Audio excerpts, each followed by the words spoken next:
All right, this is what no one else is talking about this morning, but we are. Sorry, Kiz.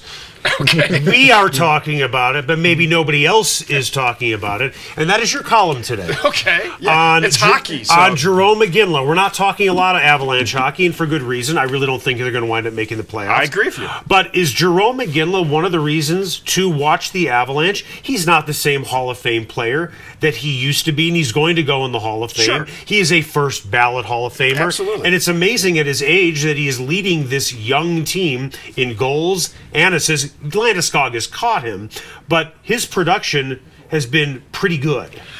Joe Sakic, the front office executive of the Avs, can be criticized for a lot of things. This team went from first to basically worse this year. Right. And I don't think Sakic did enough to address the team's defensive needs.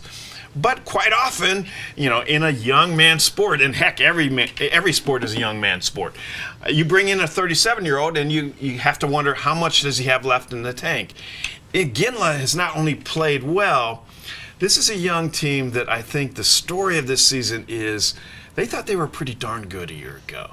And they thought, okay, we made the playoffs when nobody expected us to a year ago. This year, we're going to march towards the Stanley Cup. Maybe we won't win the Cup, but we'll be a factor in the playoffs.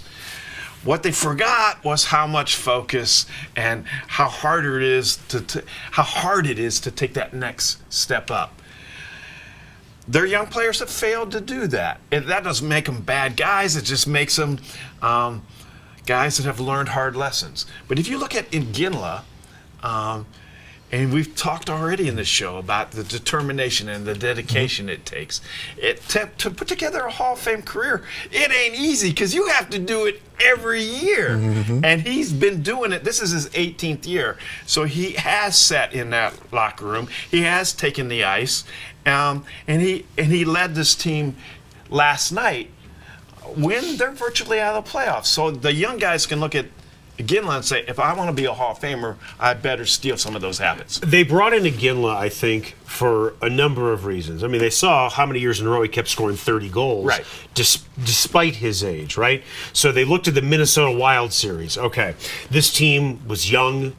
It needed some grit. It needed some leadership, something it really didn't have. Everybody still wants Paul Stastny on this team, right, and I get it, but Paul Stastny, I'm sorry, wasn't some great leader. He did some good things. I had no problem. He was a good teammate. He was great. He was good. It's a difference between right. I make you look good and right. I put you in a position to succeed, and they needed, follow me, fellas. They needed a leader on this team, and Joe Sakic felt that Iginla was the right guy. I don't know if the word is surprising or shocking, but we all thought the Avs were going to go this way, marching towards the playoffs, as you said.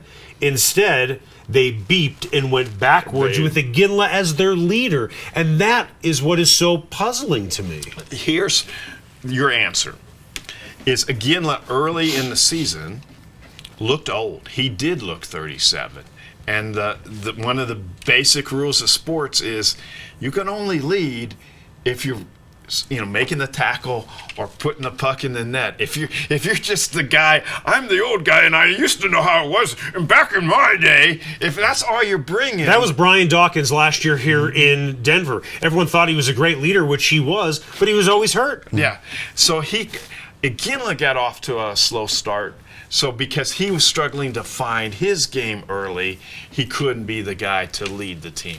All right, number one, I like your face with the glasses better than the picture on your column. Yeah. Yeah, let's be clear about that. When was that taken? What? This 1990 what? 1990. This is early 60s, right? Yeah, it's like this a part in your hair. What's going on there? Yeah. But I think this Avs season just really proves the consistent thing that you can never pick up where you left off the season before. Right. And as fans, we all will fall into that. They were here last year, so we expect them to be better than that next year. And somehow we're going to just plug directly into what we had last year. It never works that way. You have to approach each season as a brand new season. I think not just the Avs fans, but I think the Avs front office also thought, we'll just pick up exactly where we left off. Doesn't work. It's a terrible way to think about the next season.